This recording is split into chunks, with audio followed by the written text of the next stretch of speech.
Hello students. तो हमने अपने पिछले वीडियो में नाउन के 4 टाइप्स को देखा था और आज हम बाकी बचे टाइप्स को देखेंगे नाउन के। ठीक है। तो सबसे पहले अब आता है कॉन्क्रीट नाउन।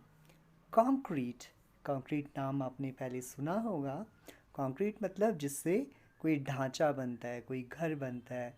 ठीक है। तो कॉन्क्रीट नाउन क्या होती हैं? A concrete noun is something that can be perceived through 5 senses. If you can see, hear, touch, taste or smell something, it uses a concrete noun. तो concrete noun मतलब ऐसी nouns, ऐसी चीज़ें जिनको हम अपने 5 सेंसरी ऑर्गन्स के through sense कर सकते हैं। अगर हम किसी चीज़ को सुन सकते हैं, छू सकते हैं, देख सकते हैं, टेस्ट कर सकते हैं या स्मेल कर सकते हैं। ठीक है। इनमें से कोई भी क्वालिटी होनी चाहिए। या तो हम उसे देख पाएँ, या सुन पाएँ, या टच कर पाएँ, या टेस्ट कर पाएँ, या स्मेल कर पाएँ। तो इसको आप कहोगे कॉन्क्रीट नाउन। ठीक है। मतलब जितनी भी चीज़ें हम देखते हैं, सुनते हैं, खाते हैं, पहनते हैं, ठीक है, टच कर सकते हैं, ठीक, ये सारे के सारे क्या होते हैं? Concrete noun. एग्जाम्पल इसके देखो, table, apple, rabbit, ear, chair, bed, house, school, these all are concrete noun. ठीक, इन सबको हम देख सकते हैं, छू सकते हैं, खा सकते हैं। ठीक है। अब आता है हमारा एब्स्ट्रैक्ट नाउन। एब्स्ट्रैक्ट नाउन जो है वो कॉन्क्रीट नाउन का जस्ट अपोजिट होता है। Abstract noun is the intangible ideas that can't be perceived with the 5 senses, such as social concept, political theories, character traits. For example, the abstract noun anger refers to an emotion, and the abstract noun courage refers to a quality of a person has. तो abstract noun क्या होती है? ऐसी चीज़ें, ऐसी noun जिनको हम अपने 5 सेंसरी ऑर्गन्स के थ्रू नहीं फील कर सकते। इनको हम केवल मेंटली ही फील कर सकते हैं। और ये क्या होती हैं? जैसे सामाजिक जो कॉन्सेप्ट्स होते हैं और या इमोशंस होते हैं। ठीक, हमारे जितने भी इमोशंस हैं वो सारे के सारे एब्स्ट्रैक्ट हैं। Political theories are abstract. और किसी के कैरेक्टर ट्रेट्स, किसी की पर्सनालिटी के जो गुण होते हैं वो सारे के सारे जो हैं एब्स्ट्रैक्ट नाउन्स होती हैं। एग्जाम्पल देखो, जैसे एंगर, गुस्सा। गुस्से को आप अपने किसी भी ऑर्गन्स के थ्रू नहीं फील कर सकते। 5 सेंसरी ऑर्गन है, आप ना तो गुस्से को छू सकते हो, ना देख सकते हो, ठीक, ना आप उसको सुन सकते हो, आप केवल उसको महसूस कर सकते हो। ठीक, हम उसको फील करते हैं। तो abstract noun are the things जिनको हम केवल फील करते हैं, जिनको हम केवल महसूस करते हैं। जैसे गुस्सा है, करेज है, लव है। ठीक है। तो ये सारी जो क्वालिटीज़ हैं इनको कहते हो आप एक्सट्रैक्ट नाउन। क्रिएटिविटी देखो, डेमोक्रेसी, लव, ये सारी क्या है? क्वालिटीज़ ही तो हैं।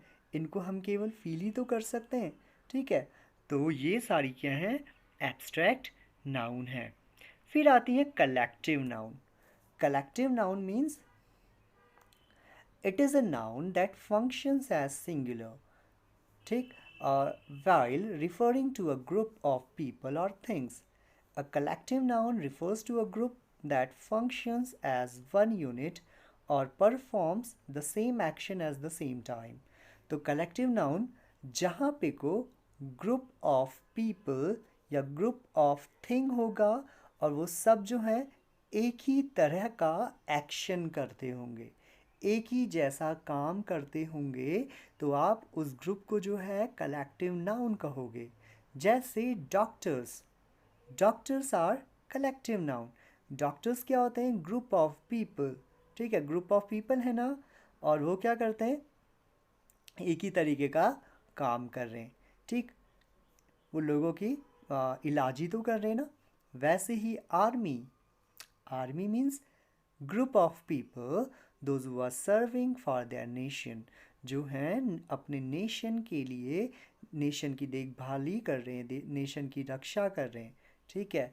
वैसे ही cricket team, cricket team is a collective noun, वो भी एक कलेक्टिव नाउन है, cricketers you can say that, ठीक है। तो ये सारे जो हैं एक ही तरीके का काम कर रहे हैं। क्राउड, भीड़, ठीक है।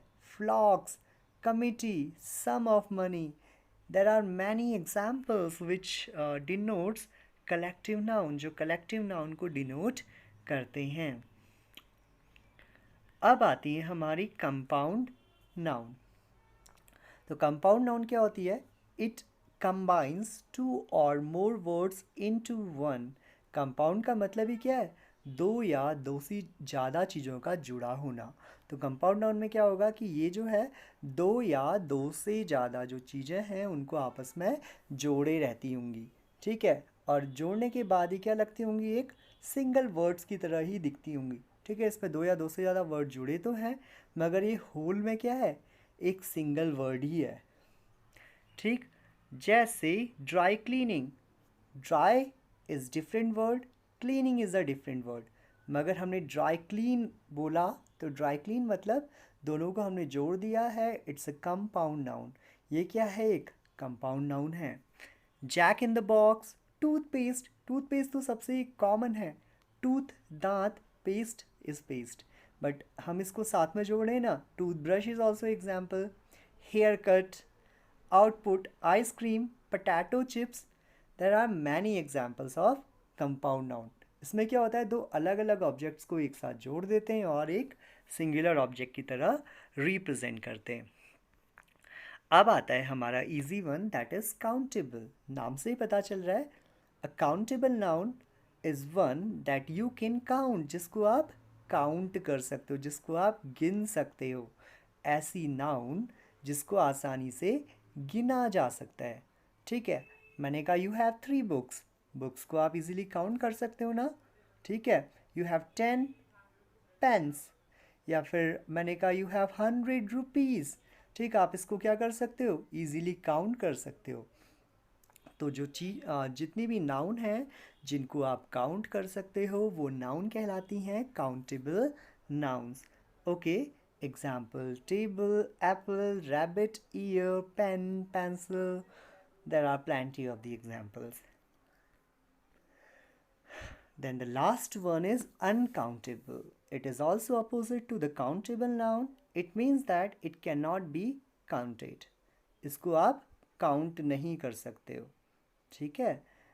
तो ऐसी नाउन जिनको हम काउंट नहीं कर सकते हैं उसको आप कहते हो अनकाउंटेबल नाउन। एग्जाम्पल देखो, हैप्पीनेस, हैप्पीनेस को आप कभी काउंट नहीं कर सकते हो, इट इज़ अनकाउंटेबल।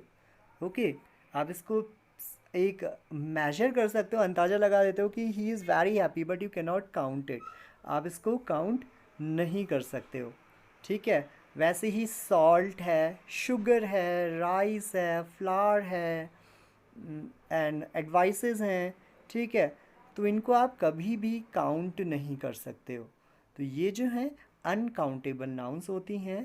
तो इसकी definition I will repeat it again कि ऐसी नाउन्स जिनको हम काउंट नहीं कर सकते उनको कहा जाता है अनकाउंटेबल नाउन। आई होप आपको ये भी समझ में आई होंगी।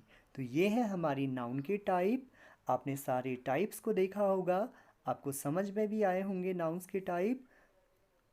Okay, so that's all for today. Thanks for watching video. Have a good day ahead.